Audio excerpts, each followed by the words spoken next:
Morning, church.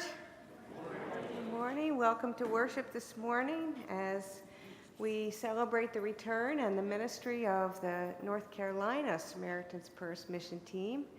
And just so I don't forget to say this, as you're listening, I know when the West Virginia team shared that there were some of you after worship said, I wish that I could do something like that, but with schedules and work and kids and all of that. But I just want to make you aware that if Samaritans Purse is working all over the world all the time through their disaster relief, and you can get on their website and you can see where they're working. You can make an application to go. They're in more counties now in West Virginia because of flooding again, and you can go just for a day or just for a couple of days, and you don't have to go with the team.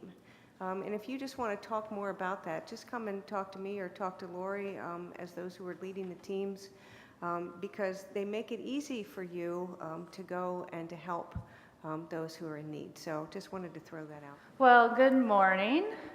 It's lovely to be back here in good old Pennsylvania and to be worshiping with you guys today.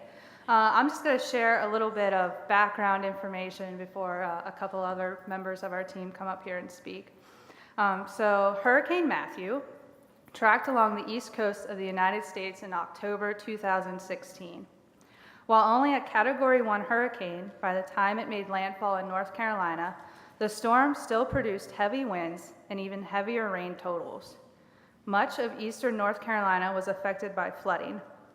Homeowners and communities across Edgecombe County were devastated by the record flood levels, many of whom experienced these levels for the second time in the past 20 years. During the disaster response, Samaritans Purse volunteers came to Edgecombe County to assist homeowners with removing damaged belongings, as well as tearing out water-damaged flooring and drywall in their homes. Rebuild volunteers are working on new home construction projects, and that's what we did. We did new home construction. I thought it was interesting on Friday, Brenda and I had the opportunity just to take some time out of our workday and to meet some people from Samaritans Purse and just to talk and fellowship with each other, because the flooring that we were supposed to put in had not arrived from Lowe's yet, so we were just kind of at a standstill at that point. And one of the stories that they told us was about how Samaritans Purse came upon Tarboro, North Carolina. And Luther Harrison, who is the vice president of North American Ministries for Samaritans Purse, he went down to North Carolina after the floods, and he was driving down there, and he was at a stoplight, and there were 6 cars in front of him. And all 6 of those cars turned right. And so he felt that he needed to turn left.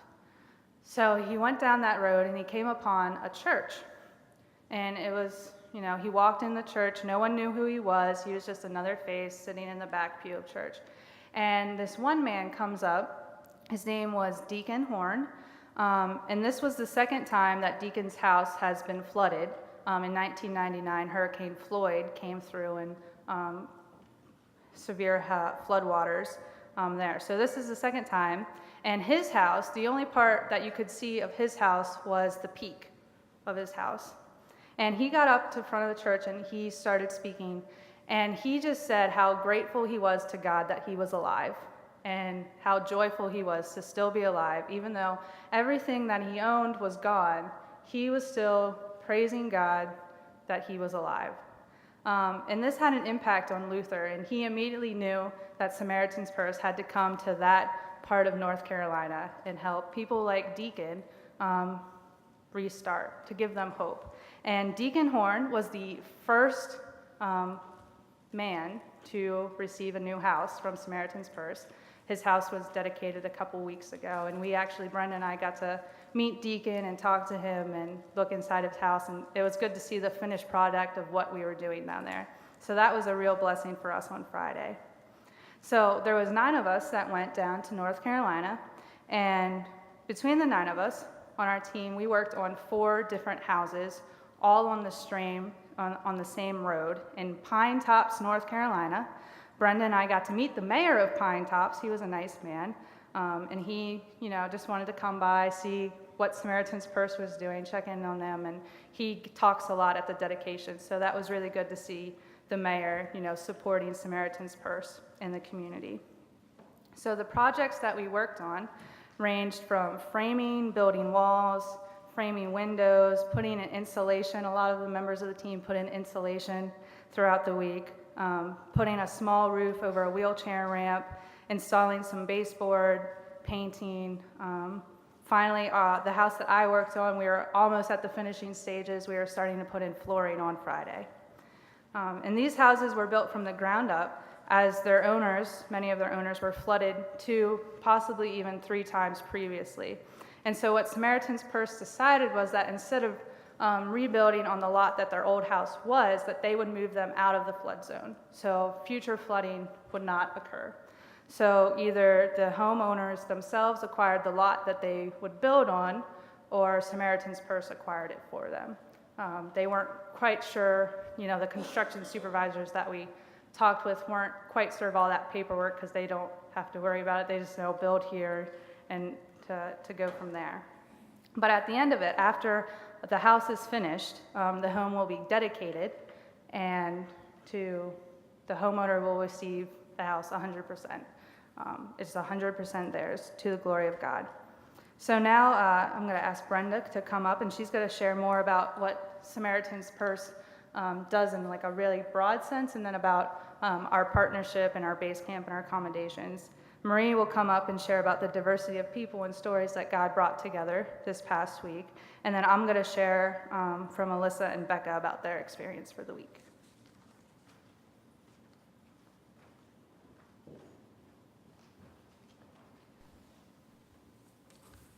Morning, church. What a week we had. A week of sweating, a week of itching, a week of laughter, a laugh of tiredness, but a week of blessings. Blessings that far outweighed all those things. And we give thanks to God for that. I'm going to speak to you a little bit about on Samaritans Purse and their expansive programs. We as a church, we are very familiar with Operation Christmas Child. But Samaritans Purse goes far beyond just that program. They have, of course, the Operation Christmas Child, Operation Heal Our Patriots, Disaster Relief, World Medical Missions, which they can set up a whole hospital overseas in 48 hours. They have the Children's Heart Project, and they have Greta's Home and Academy, which is an orphanage. First slide, gentlemen. This was our home this week. On the right is the Rock Church of Tarboro. The building on the left was where we ate our dinner, where we slept, and of course the trailer out front is the kitchen trailer. In October 2016, Hurricane Matthew hit, and Samaritans Purse went into action. Looking for a church to partner with them for disaster relief, they asked the Rock Church of Tarboro if they may set up a building to host teams for the relief effort. Meanwhile, the church has been praying about expanding the children youth ministry of their church and needed the room. Rock Church was all for helping and allowed Samaritans Purse to set up a building. Little did they know that later on, when Samaritans Purse is finished with the building, which is they're going to be there for another 32 weeks, the building will be gifted to the Rock Church, and they will be using it for the children's youth ministry. That's an answer to their prayer. On Wednesday, we gathered for worship at the church where we were thanked for serving the people of Tarboro. Rock Church, they have a husband-wife ministry team, pastor team. Pastor Chat is a huge Penn State and Pittsburgh Steelers fan. So when we really fit in really well with him. And maybe that explains why the sanctuary was actually, the colors were black and yellow. Second slide. This is Cindy and Ruth. They were our cooks for the week. And that kind of explains why we gained like 10 pounds this week. Food was awesome. Sausage gravy and biscuits every morning. The blueberry French toast was awesome. But the lady on the right, Ruth, Betty Campbell, we thought she looked a lot like you, and we just felt your presence with us all week. Next slide. These are our showers. There's actually 6 showers in this trailer. There's 2 out front and there's 4 in the back. And the far left room is a laundry room for the staff. They're air conditioned. They have a sink, a shower. And also at the sites, there were 4 new pickups with that hauled 4 well-stocked trailers full of any kind of tool needed to do the job. Plus, they had the specialty trucks and vans. And I'm thinking the West Virginia team showed the tool truck. I'm not sure. But, it's a trailer similar like that, and it just has every kind of tool you want to imagine. 4th slide. This is our group eating area where we met. We had about 25 people. Our group of 9, a group of 4 from Durham, North Carolina, 1 young man from Virginia, and all of our project managers, and once in a while we had a couple of local people join us. 5th slide. This was our group worship and devotion time. Each morning we had worship and devotions right after breakfast. After dinner in the evening, we had share time where we shared about things that happened or what we did that day. Throughout the week, we prayed before each meal, before we left for the day, when we started to work at our sites, and when we left our sites each day, and the end of our dinner share time. We were reminded throughout the week that it's not all about our t-shirts, but it's all about Jesus Christ and sharing his love. To the team, once again, from Matthew 5:14 through 16. You are the light of the world. A city on a hill cannot be hidden. Neither do people light a lamp and put it under a bowl. Instead, they put it on a stand, and it gives light to everyone in the house. In the same way, let your light shine before men, that they may see your good deeds and praise your Father in heaven. Amen, team? Amen, church? On behalf of the team, I'd like to thank you for your support in our fundraising. Also, thank you for the prayers throughout the week. Thank you.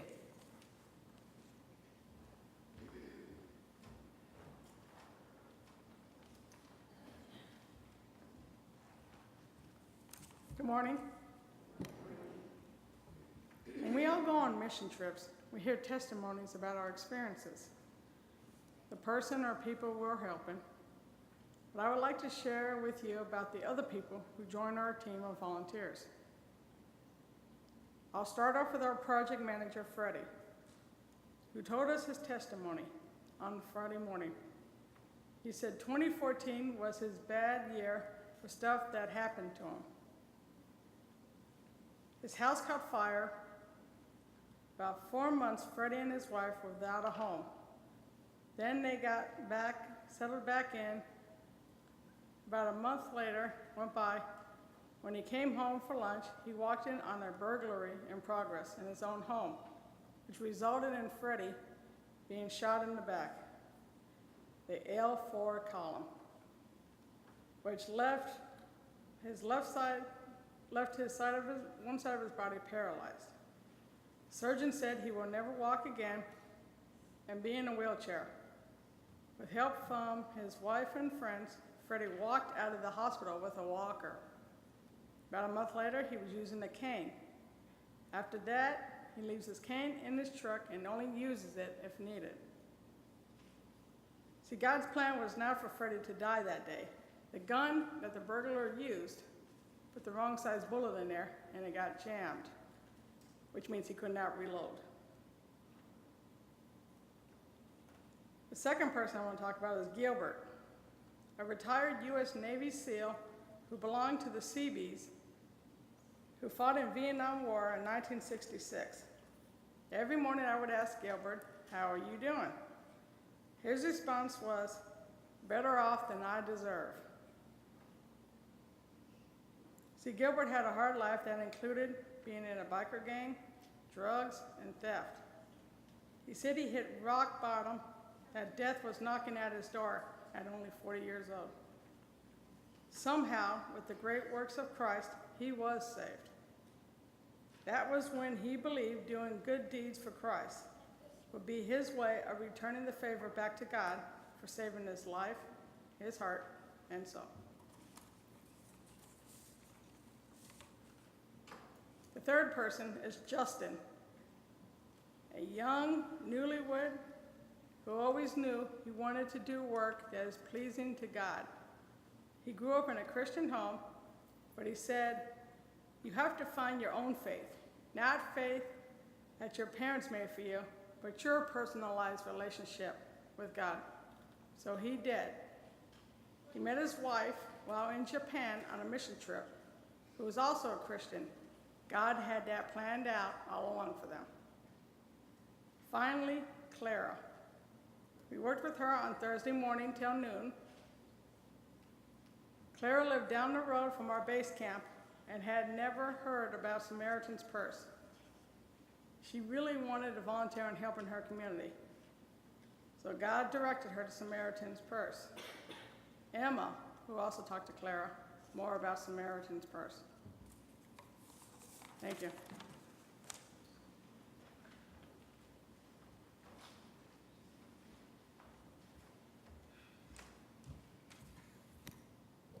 So this is from Alyssa Rotz, who was one of the youth that has recently become into this church. She's 15.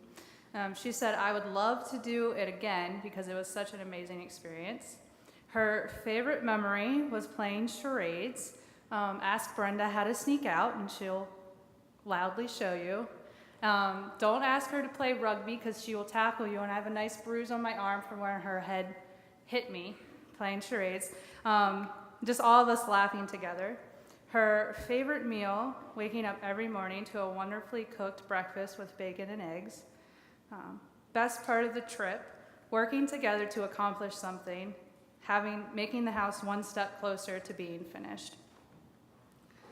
Free time, we enjoyed playing games together such as spoons, war, charades. She did a lot of reading. We did a puzzle, sleeping, snacking some more, and teaching Tom how to play Jenga. Just a lot of laughter. Some of the things she did at the work site included painting walls, ceiling, and trim, framing windows with Marie, operating a chop saw, installing insulation, making a birdhouse with her sister Becca, and they actually left that birdhouse for the homeowner with a little note on it, and just cleaning up. Some things that she learned from the week, she really enjoyed learning stories from other people, how to do certain tasks on construction project. She learned that prayer is a really strong, powerful thing, which is awesome. And then she liked how one of our construction supervisor, Doyle, he told us about the safe room. Every house that Samaritans Purse is building in North Carolina has a tornado safe room. And this room has a 300-pound door with 3 deadbolts in it. The walls are all cinder block with concrete and rebar poured in it, and a concrete ceiling. So if a tornado would happen to go through there and the house blows away, that room will still be there in the middle of the house. So that was pretty awesome that Samaritans Purse is taking that initiative to provide safe rooms for their residents. And how she got closer to God. Every day we were able to work our hardest, and she could feel God strengthening us and pushed us to keep us going because it was hot, it was humid. I know those guys at other houses works really hard to do the installation on those hot days, but God strengthened them to keep them going. So that is from Alyssa. And then I have a note from her sister Becca. Becca is 17, and she recently she tore her ACL and had surgery on that. So she says, going into this mission trip, I knew it was going to be a lot of hard work, and I wasn't disappointed. Throughout the week, I accomplished and completed tasks I never thought I would be doing. I was challenged physically and mentally. I had to tell myself to stop working sometimes. But after the week was over, I can honestly look back and say that it wasn't work.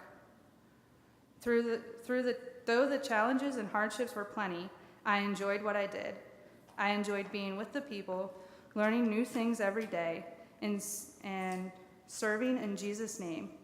What struck my heart the most was the random volunteers who worked with us throughout the week, specifically Elwood, who is in the process of building his own house and working at a local restaurant which him and his wife own and operate. He comes whenever he can to help the people, even though he easily could be doing other things. A few others were donating their time either weekly, monthly, or whenever possible. It was a blessing to see local people helping out. So if we can go to the next. So that's our team on Thursday. That's our Thursday team. So Elwood's not in this picture. He came on Wednesday. There was a group of 2 women from Durham, North Carolina on Monday, Kelly and Jamie, who I had the privilege of working with. They're just such a joy to work with. And then there's Clara. And Miss Mary is our construction supervisor Doyle's wife of 45 years. They are the cutest couple I've ever seen. It was such a joy to work beside them. And then we have our other folks from Durham and Mike from Virginia. And next, those are the Samaritans Purse staff. So on the far left, we have Freddie, who it's a miracle that he is even walking around and doing all the things that he does, as Marie said. Then we have Justin, our on-site supervisor, Whitney. Doyle, he's my adopted dad from down there. Scott, who's a logistician, he just goes to Lowe's and makes sure everybody has what they need. And he brought us popsicles the one day, which was it was a good time. And then we have Jim, who was another construction supervisor. So it was just a blessing to learn from them, to be with them, and to serve alongside.